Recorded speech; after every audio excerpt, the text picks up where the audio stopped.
All right, I'm doing this really speedy and improvised before everyone starts arriving. Light cues are being tested. Things are happening. It's very exciting. Also, I look fucking good today. That's right, because I'm opening my play. I decided this was just a good place to show it, just right here where the magic happens in the audience. So I'm just gonna bring it to you right now. I gotta get my face on. I gotta do a million other things. Pick the pace up, get the face on, this is how it goes. So, my blood is pumping. I am really excited. So, here we go. Today's poem is called Light Cues and Much to Do. The audience is now in view. Hey, I hope I'm not bugging you. I'm doing my weird poetry that I do every day. What? I'm doing a poem about the opening night. Hopefully I'm not bugging you. No. Okay, cool. Kind of a poem. I do poetry every day and Oh. post it on YouTube. I'll show it to you. Reading it before the show? Uh-huh. Okay. It's about opening night. That's our brilliant lighting person. Okay, so today's poem is called Lighting Cues and Much to Do. The audience is now in view. Opening night, a combination of excitement, delight, and tight muscles. The hustle, hustle, hustle, and the rustle of the curtains. We hear the hubbub of the audience and our energy starts perking up. We hope they will erupt in resounding applause. We hope the mystery is so captivating and astounding that it drops their jaws, raises their eyebrows, and puts them in a state that wows them with awe. Raw talent finds a balance with raw nerves and serves up a recipe of theatrical electricity. The buzz of it whisks me into a dizzy spell. We tell each other to break legs. That loving phrase lifts us up several pegs. This begs the question, where did this terminology originate? It is theorized that way back when in the theater, if the performance was truly great, the audience would pound their chairs on the ground, making a much, much more resounding cacophony than simply clapping. And if the chair slamming was intense enough, it could lead to snapping the legs of the seat off completely. The last thing an actor wants is a group of theatergoers responding discreetly. I personally want people propelled out of their seats, wanting to meet me and the rest of the cast, which, alas, is not allowed for this particular crowd, but will bow with the same vigorous appreciation, even though we cannot hug our fans with joy and elation. The spark of creation that we get to witness over the course of a rehearsal process is never lost on me.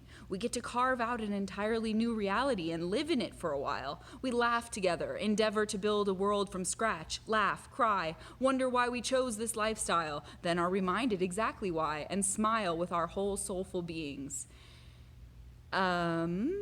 It's always a trip to me that each seat beyond the blinding lights is immersed in a totally different experience that they alone are seeing in their own distinct way.